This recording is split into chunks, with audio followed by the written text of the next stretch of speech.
자, 디딤 영상 시작하도록 하겠습니다. 동학 농민운동이 일어나다 굉장히 중요하기 때문에 꼭 잘 기억을 해 주시기를 부탁드리겠습니다. 자, 열강의 경제 침탈에 대한 반감이 높아가다. 자, 이모군란 뒤 청해 상인은 일본 상인과 경쟁하며 조선의 내륙 깊숙이 진출하였다.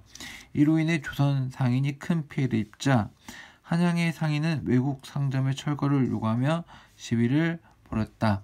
그러니까 일본에 대해서 기분이 굉장히 안 좋다는 얘기죠, 지금. 또한 여러분들이 알고 있는 것처럼 일본으로 쌀이 대량으로 수출되어 쌀값이 어떻게 됩니까? 크게 오르자 일부 지방관은 쌀의 유출을 막아야겠다라고 하는 반공령을 내리게 됩니다. 굉장히 중요하고 여기 내용 나와 있습니다. 반공령을 내려 일본으로 곡식이 빠져나가는 것을 막으려고 했다. 하지만 일본이 조약 위반을 구실로 항의를 하며 이러한 노력은 실패하게 됩니다. 그러니까 실패한 거야. 자, 그러니까 뭐 어떻게 해도 안 돼. 계속 힘들어. 그러다 보니까 청과 일본의 경제 침탈로 생활이 어려워진 농민은 외세에 대한 반감 굉장히 심해졌겠죠. 그리고 이걸 해결하지 못하는 정부에 대해서도 불만을 많이 갖게 될 겁니다. 자, 이러한 분위기에서 평등사상 평등이 여기서 또 나옵니다. 그 다음에 외세 배척 이 두 가지를 주장하는 종교 동학이죠. 동학이 농민 사이에서 널리 퍼져나가게 됩니다. 동학교도는 교세 확장에 힘입어 처형당한 교조 최재우의 억울함을 풀어주고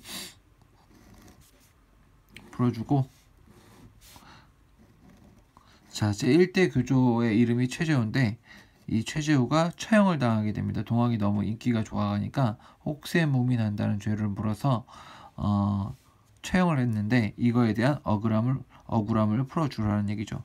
그 다음에 동학에 대한 탄압을 중지할 것을 요구하게 됩니다.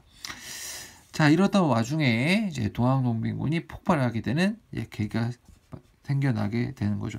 동학농민군이 반봉건 운동을 일으키다.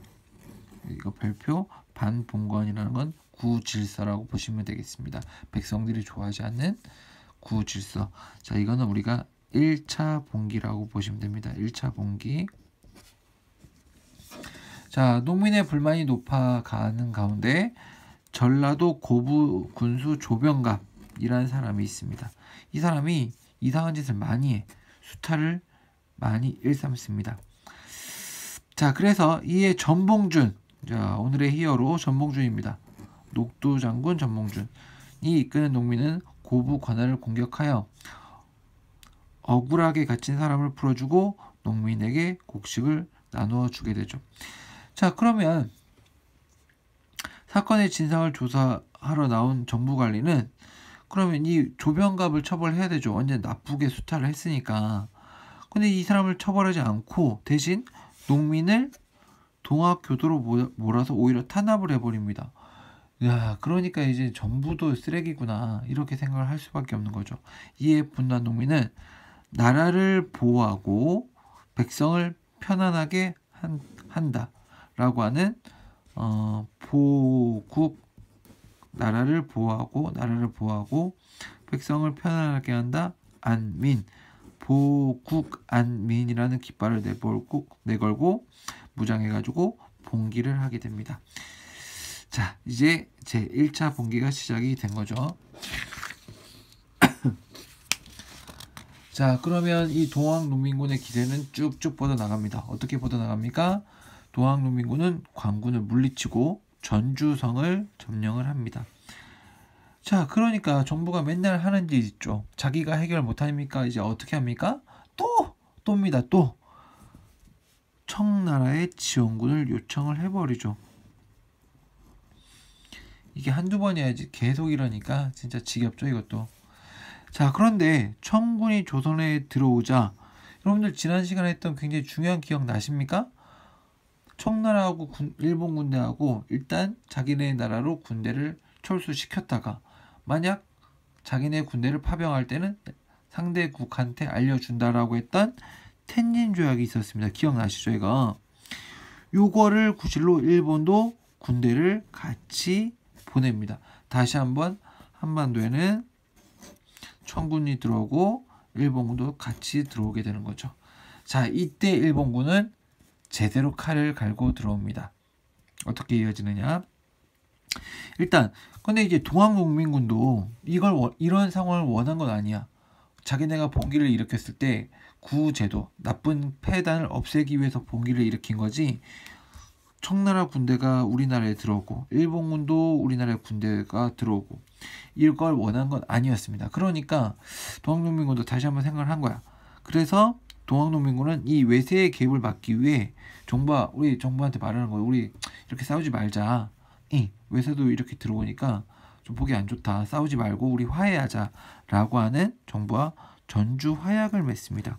전주에서 서로 화해하는 약속을 맺는 거죠. 자, 그리고 나서 각 고을로 돌아간 동학농민군은 스스로의 자치기구 집강소를 설치하고, 여기 나와있죠. 집강소 일종의 농민자치 조직입니다. 자, 이거는 행정과 치안을 담당하기도 했었고, 그 다음에 자신들의 요구사항을 담은 패전개혁안을 바탕으로 개혁을 실시하고자 했습니다. 그러니까 정부도 이 얘기를 들어주려고 노력해서 정부도 우리가 너무 심했나 보다 라고 생각을 하고 화해했잖아.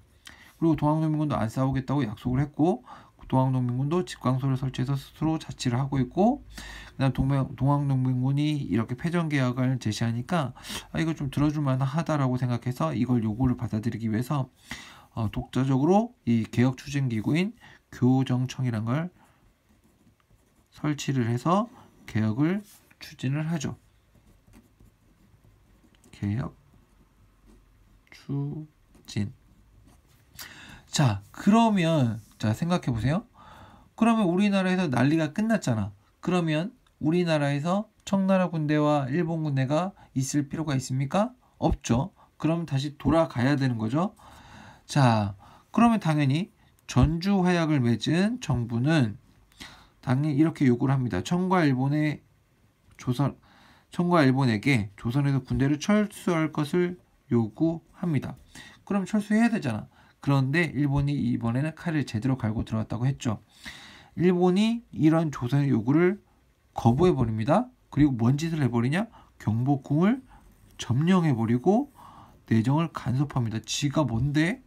그리고 더 어떻게 했습니까? 곧이어 청나라를 기습 공격하여 청일전쟁을 일으켜버립니다. 기억하시죠? 이모곤란 갑신정변 때는 청나라가 아직까지는 자기네가 세다는 걸 인정을 하고 청나라하고 맞서 싸우지 않고 돈만 빼가면서 힘을 키웠던 거지. 이제는 그 힘이 제대로 컸다고 생각을 하고 청일전쟁을 일으켜버린 겁니다. 근데 중요한 건 어디서? 조선에서.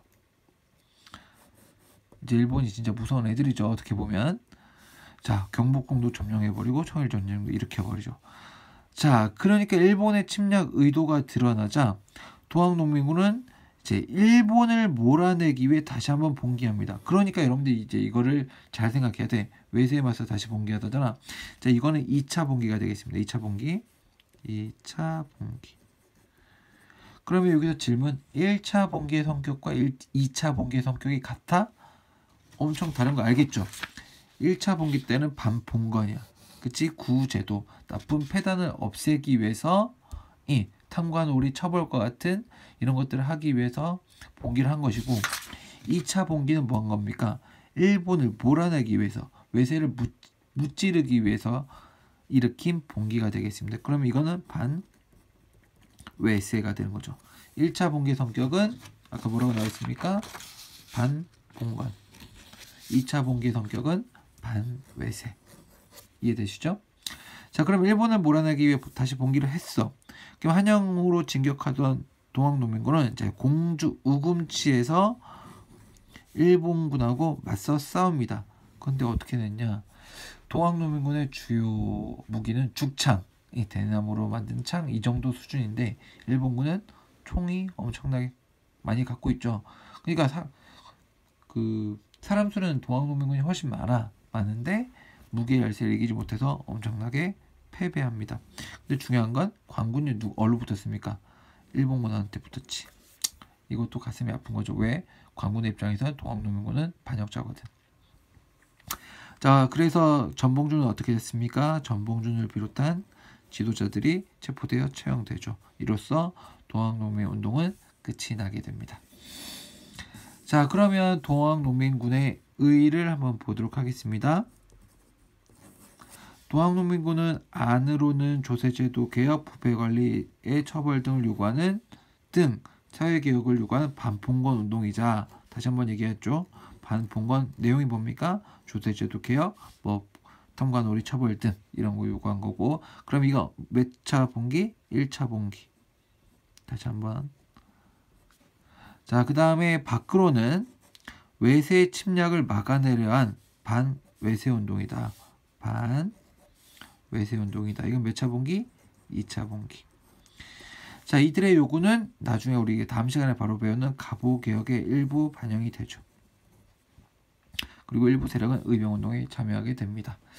자, 동학농민운동 지금 내용이 좀 많은데 일단 영상 잘 보시고 수업 시간에 조금 더 자세하게 보도록 하겠습니다. 그 다음에 그러면 동학농민군은 우리 갑신정변 김옥균이 꿈꿨던 나라처럼 과연 동학농민군은 어떤 꿈을 꿨을까? 요거는 수업 시간에 여러분들하고 같이 얘기를 하면서 해보도록 하겠습니다. 여기까지 하겠습니다.